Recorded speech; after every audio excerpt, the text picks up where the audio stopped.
Jemaat Tuhan, Shalom. Di pagi hari ini mengucap syukur karena kemurahan Tuhan dan anugerah Tuhan atas kita semua. Dalam edisi kemerdekaan Republik Indonesia yang ke-77, kami dengan tampilan khusus menyapa jemaat Tuhan semua. Kebetulan pagi ini saya dengan baju daerah dari Sulawesi Selatan ingin menyapa saudara semua. Aga kareba, artinya apa kabar? Kiranya kemurahan Tuhan atas kita semua. Dan kita kembali merenungkan firman Tuhan di dalam konteks Jemaat mula-mula, penganiayaan jemaat, lalu kemudian kematian Stefanus, dan juga peristiwa sesudah itu. Izinkan saya membaca satu bagian, yaitu Kisah Para Rasul pasal yang ke-8 ayat yang ke-4. Demikian firman Tuhan. Mereka yang tersebar itu menjelajah seluruh negeri itu sambil memberitakan Injil. Sekali lagi konteksnya adalah kematian Stefanus, eskalasi atau peningkatan penganiayaan, kemudian jemaat tersebar meninggalkan Yerusalem dan pergi ke tempat-tempat yang jauh. Kemudian firman Tuhan katakan ketika penganiayaan terjadi, dan kita kemarin belajar bahwa Allah bekerja di sana, yang terjadi adalah jemaat sambil tersebar, sambil melarikan diri dari penderitaan penganiayaan dan juga persekusi yang mereka alami. Mereka pergi berdiaspora ke berbagai tempat, dan yang menarik di sana, perhatikan dengan baik, firman Tuhan mengatakan bahwa mereka tersebar menjelajah seluruh negeri itu sambil memberitakan Injil. Ini menarik sekali. Di dalam situasi yang tidak mudah, di dalam situasi yang sulit, seharusnya mereka punya banyak alasan untuk menjadikan Injil sebagai kambing hitam. Mereka bisa berkata, ini gara-gara saya percaya kepada Yesus. Ini gara-gara saya percaya kepada pemberitaan rasul-rasul.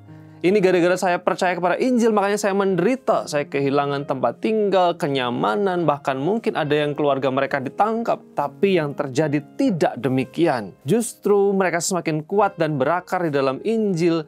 Dan bahkan ketika mereka pergi meninggalkan Yerusalem, ketika mereka terserak itu, dikatakan di sana mereka pergi sambil memberitakan Injil.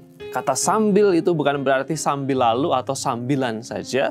Tetapi pengertiannya adalah ketika mereka pergi menjelajah negeri itu, dimanapun mereka berhenti, dimanapun mereka tersebar, mereka terus memberitakan Injil sebagai bagian dari aktivitas dan kehidupan hari-hari mereka.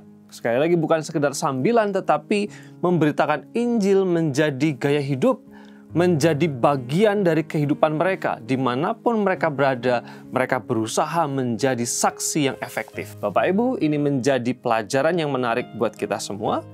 Bagaimana pada waktu itu Injil tersebar, orang percaya menjadi saksi yang efektif karena menjadi saksi itu menjadi bagian di dalam kehidupan dan segala aktivitas kita.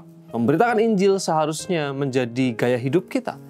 Menjadi saksi Kristus seharusnya menjadi gaya hidup kita. Kita dimanapun berada, aktivitas apapun, situasi apapun, tetapi menjadi saksi adalah bagian integral yang tidak terpisahkan dari kehidupan kita.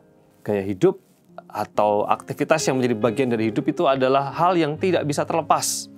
Misalnya Bapak Ibu suka berolahraga, maka olahraga itu menjadi bagian atau gaya hidup. Dimanapun kita berada, selalu menyisihkan waktu, memberikan waktu untuk berolahraga. Demikian juga jemaat mula-mula mengajarkan kepada kita bahwa kehidupan mereka dalam segala aktivitas keseharian mereka, apapun situasinya, mereka menjadikan kesaksian itu menjadi bagian di dalam kehidupan mereka. Biarlah firman Tuhan ini mengajarkan kita, terus memberikan kita semangat bahwa kita diutus, ditunjuk Tuhan menjadi saksinya.